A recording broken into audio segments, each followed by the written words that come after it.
Hello, welcome to Jason the Old Millennial. I'm sitting out here outside my theater. Just saw Mission Impossible Final Reckoning. Yeah, definitely need some time to maybe think about it a little more. Just getting out of the theater. I'll be honest, it was way too long. It was very slow moving. It was pretty boring throughout most of the movie. I would say the last 20 and 30 minutes was kind of exciting. The whole plane sequence is definitely the best part of the movie when Tom Cruise has to kind of hold on to this plane as it's going upside down and everything and trying to get to the pilot. That was good. All the stuff underneath in the submarine I thought was really boring. I mean, there's some excitement there, but most part, anything underwater is slow and boring. I don't know why you do that. First part of the movie is just all exposition, like an hour of exposition. There's hardly any action. There's like maybe 2 action sequences in a movie that's almost 3 hours long. Yeah, it needed to be better paced. It needed to be more action, and it'd be funnier. I didn't think it was that funny. But we'll talk more when I get back home. But I'll tell you what I think.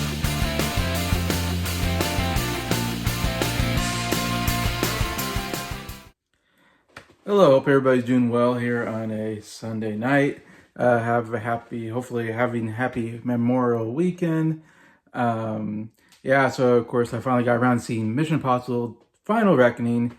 Man, been anticipating this movie for the last like 2 years, whatever, when the last movie came out.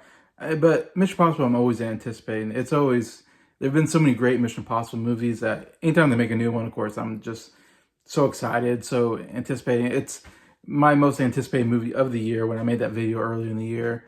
Yeah, definitely looking forward to this. The trailers were great. Yeah, getting revved up to watch this.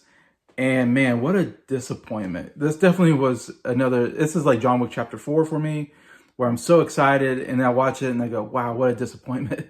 They really did not reach the bar that they set themselves up with this one. As you see it, I talked about already on my out of the theater kind of review of it, and just thinking about it. And the biggest problem is that this movie is way too long. It's 2 hours. It's the longest by far, or not by far. I think the last one was long too, but it was 2 hours and 50 minutes or something like that. I mean, it's almost 3 hour movie. Action movies don't need to be 3 hours. They need to be about 2 hours. Comedies, an hour and a half. Action movies, 2 hours. Unless you have an epic sci-fi fantasy movie, then you might push to 2.5 or something like that. On rare occasions, you get to the 3 hour mark. On a really good drama, again, it only needs to be about 2 hours. Not very many films need to be this long, and this definitely didn't need to be this long. They should have cut out 50 minutes out of this movie. I mean, there's just way too much stuff going on. I felt like 2 movies in one. And I was really bored throughout the first at least hour and a half of this movie. The first half of this movie, not a lot was happening. I mean, stuff was happening, but it was all boring. Like, it was just a lot of people talking about the plot and like, what we're gonna do, exposition. What are we gonna do? We gotta find the coordinates to this submarine that we have to get to. And so there's a whole scene about, okay, we're gonna send these people over here, but now they're captured and they got to figure out how to get out and get the coordinates to Tom Cruise, who's on another submarine, but he needs the coordinates before he can get it, so he knows where to go to get to this other submarine, so he can get the source code. And so at the last second, he gets the coordinates, and I'm gonna spoil a little bit of the movie, I guess, by saying that, but he gets the coordinates. He's gonna go to the submarine, and then we spent a long time in the submarine, which, like I said, underwater sequences are always boring. If I could have, advised Tom Cruise on this movie, I would, when he said, hey, we're going to spend 20 minutes underwater, I'd be like, no, do not do that. Under no circumstances, do not spend a whole bunch of time underwater. They're boring. For instance, I'm a big James Bond fan, but Thunderball is one of my least favorite James Bond movies. And that's because there's a lot of underwater sequences where they're swimming underwater in scuba kind of gear, shooting each other with, spear guns. It's so boring. It doesn't work. It just doesn't work. I don't think we've seen quite this. I can't think of any of the Mission Impossible that we've done this much underwater sequences, anyways. But I mean, now there was some thrilling moments. There's some claustrophobic moments. I mean, I'm a claustrophobic person, so man, did I feel the claustrophobia when he was in this submarine. He's trying to get out, but he had to go through this really small entrance, whatever, and the water was filling up, and I was like, holy cow, that's my worst nightmare. Like, that I would never, again, I don't think I would ever deep sea dive or scuba dive. It's not for me. But besides that, it's just a really boring sequence of just seeing him swimming in this submarine, trying to find this computer thing. The submarine is rolling around, so he's dealing with that. Yeah, and it took forever. So I didn't like any of that. But anyways, so he gets that, and then now it's like, oh, now Gabriel has this one thing that we have to put in this other thing. So we gotta get Gabriel, and then we gotta put in the thing. But then we have this server thing that we gotta stick this other thing in it and download the information onto that thing, and then we gotta take it out at the right time, or none of it will work. And all has to, anyways, it's just a lot of things happening. This thing, that thing, we gotta do this thing, and it's just, I don't know, just too many things going on. Like, it's like, geez Louise. Yeah, so and that's a movie. It's just like I said, and there's scenes of the president deciding what's going to do, what we're going to do. The computer, the entity, the bad guy is going to have control of all the nuclear weapons. So now there's the president, Angela Bassett, with her cabinet, which has Nick Offerman in it. Interesting enough, and she's got to decide, oh, we're going to nuke other countries, we're going to nuke ourselves. And there's a lot of scenes with them talking. It's like, oh gosh, I need more people to stand around talking. There's hardly any action in this movie, to be honest. First half of the movie, there's just little bits of action, but nothing satisfying.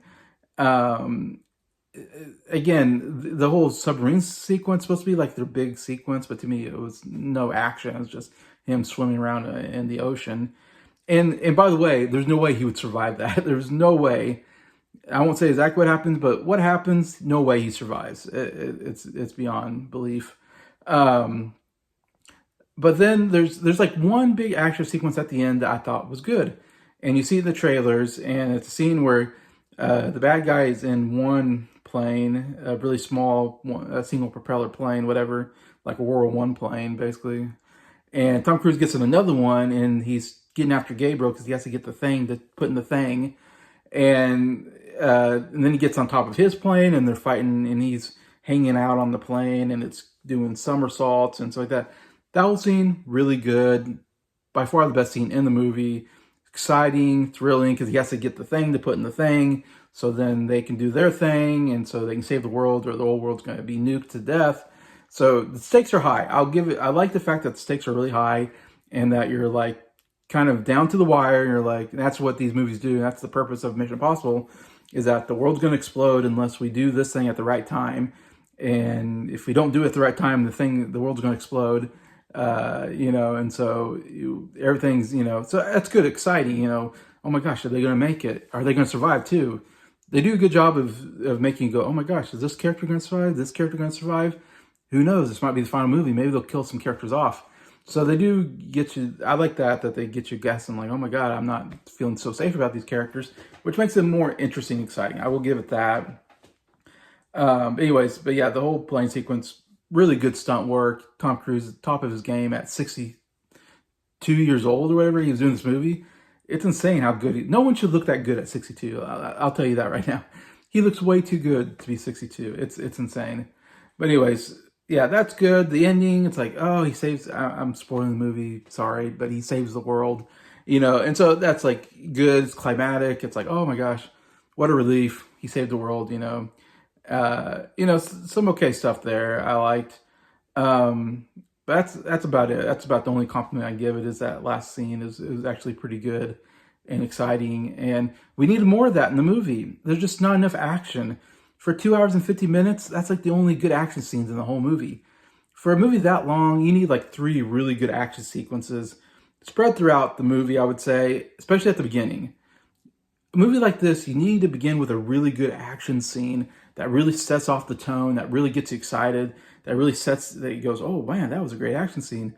I'm excited for the rest of this movie. That's what you do for action movies like James Bond, like Mission Impossible. And I think about I think Mission Impossible 3, we get this like great, scene with him and Philip Seymour Hoffman. It's real intense. It's a great beginning of the movie. And there's even like towards the beginning of that movie, there's a action sequence with the helicopter and they're getting fired at. Overall, and there's some shooting too, I believe. But anyways, overall, it starts on a good action sequence. In the third movie, I'm trying to think on top of my mind. I think the fourth movie, Ghost Protocol. Let's see if that, no, let's see. I'm trying to think which one. I think the fifth one, they're breaking Tom Cruise out of prison. It's a fun scene. It's kind of action. It's funny. That's good. I'm trying to think what happens in the fourth one. I'm going to forget stuff, but I think it starts with, anyways, what I'm trying to say is you need to start these movies with an action sequences. That's what most of the Mission Impossibles do. I think in some sequence, or I say action or thrilling or something exciting. This movie starts off just them recapping the last movies, basically, in a montage, and then just telling, Ethan, like, the mission, and kind of, exposition, like I said, to Tom Cruise, but to us, the audience, so we know what the stakes are, what needs to be done, what's this, what's going on. And then he goes off and there's, I don't know, there's just a lot of talking, people in rooms talking, no action. You need to start off with a good action sequence. Anyways, and then you need something more exciting than the submarine thing in the middle of the movie. That was their big thing in the middle of the movie. It's like, you need something more exciting than just him swimming around a submarine. Last action sequence, great. Did a good job there. You just need 2 more great action sequences to satisfy me in a movie this long, especially. But this movie shouldn't be that long. It should be cut out. 50 minutes should be cut out of this movie. I mean, it was way too long. Really wasn't that funny. I didn't laugh hardly at all in this movie. I kind of maybe chuckled at a couple scenes. And you have Simon Pegg here. Simon Pegg, his character should be funny. That's Simon Pegg. He's a funny guy. He didn't really, the only chuckles I had probably were from Simon Pegg, I should say. Towards the end with him like being wounded and he's trying to tell them how to break into his computer. Like, yeah, there's some slight laughs in there. Anyways, besides that, like, I remember the other movies being kind of funny. I remember laughing at scenes in the other movies. And a lot of that because Simon Pegg is really funny. But this one, I don't know. They just totally did without the comedy. Just made it a really boring exposition movie with a little bit of action at the end. I don't know. That's where they went, and it was the wrong move, I think. I won't talk much about the other characters, but I do like that they brought back a guy from the first. They bring back this one guy. I didn't even realize till I was watching. I was like, wait a minute, that's a guy from the first Mission Impossible movie. That was kind of cool. I like the idea that they brought that actor back and kind of connected those movies together. I thought, and it was kind of cool how they connected all the movies together. I thought that was a good idea. There's some things there I like. Sorry, excuse me, plot-wise, But let's see. Besides that, yeah.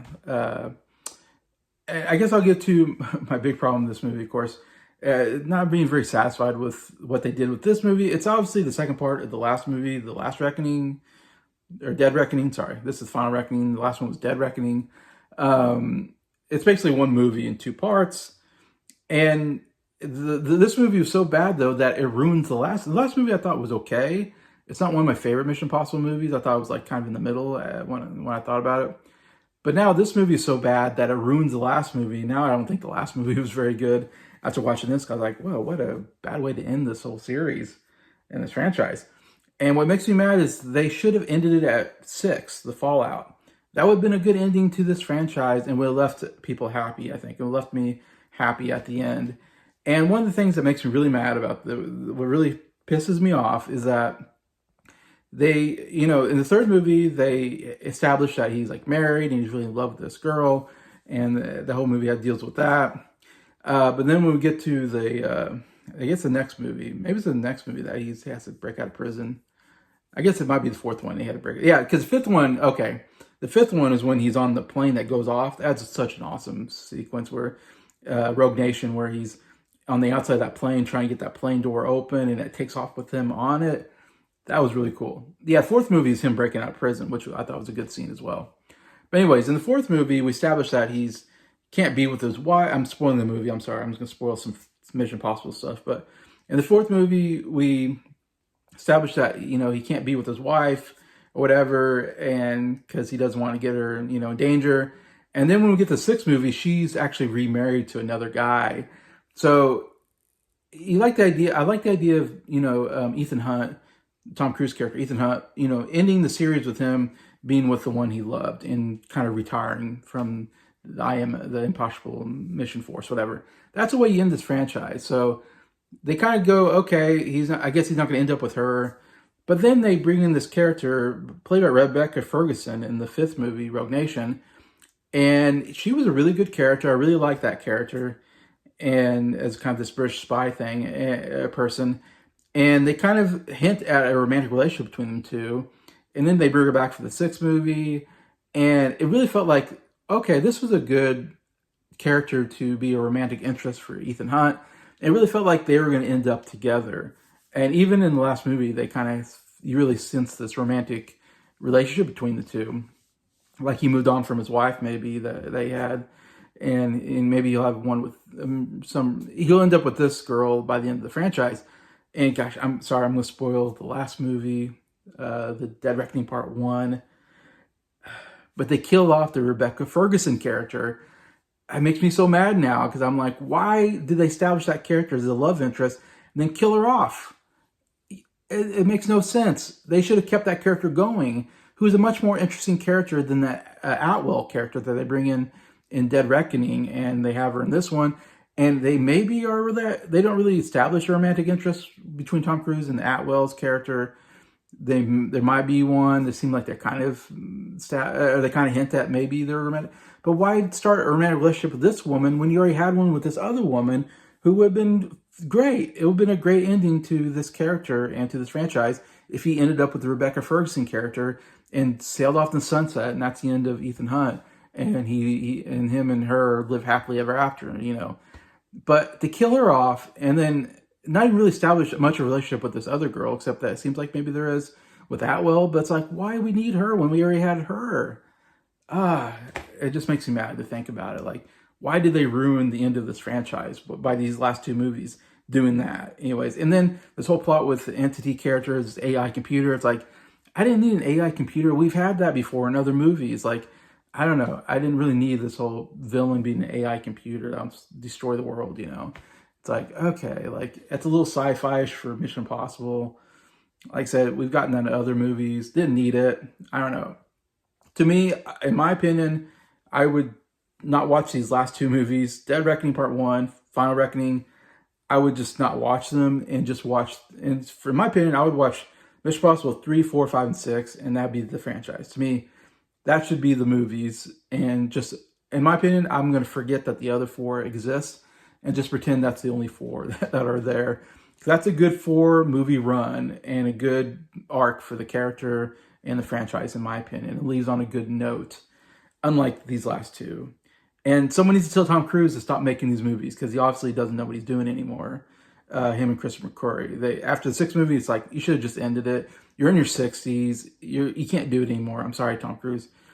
Just do something else. Just don't do any more Mission Impossible movies. You just ruined the franchise with this last movie. You know, we don't need any more, in my opinion. We've got enough Mission Impossibles now. Anyway, so I'm sorry. I'm very negative. That's my opinion, but I'm just kind of mad because I was so anticipating this movie and I'm so disappointed. It makes me mad. I mean, overall, I'm going to give it a 2 out of 5 stars. So I'm not giving it like the worst score. It's not the worst movie I've seen this year, but it definitely was not good. And I'm going to go out and say it's the worst movie in the of 8 movies. This is the worst one. Even the second movie I think is really bad, and that would be my worst one. At least the second movie has some action in it. This was just boring. This was the most boring movie of the franchise. And why you're making an action franchise supposed to be exciting and thrilling. Why did you make it boring? I don't know what they're doing. They don't know what they're doing. Anyway, so that's my review of Mission Impossible: The Final Reckoning. Please feel free to tell me what you thought about the movie. Did you like it more than me? I know some people liked it more than me. I've heard a lot of negative reviews, so I don't think I'm the only one that thought this was not a good movie. But I'm interested in hearing everybody else's thoughts on this. Besides that, thank you so much for watching this video. Thank you for liking it. And thank you to all my subscribers for supporting the channel. I appreciate you all and hope you have a good day.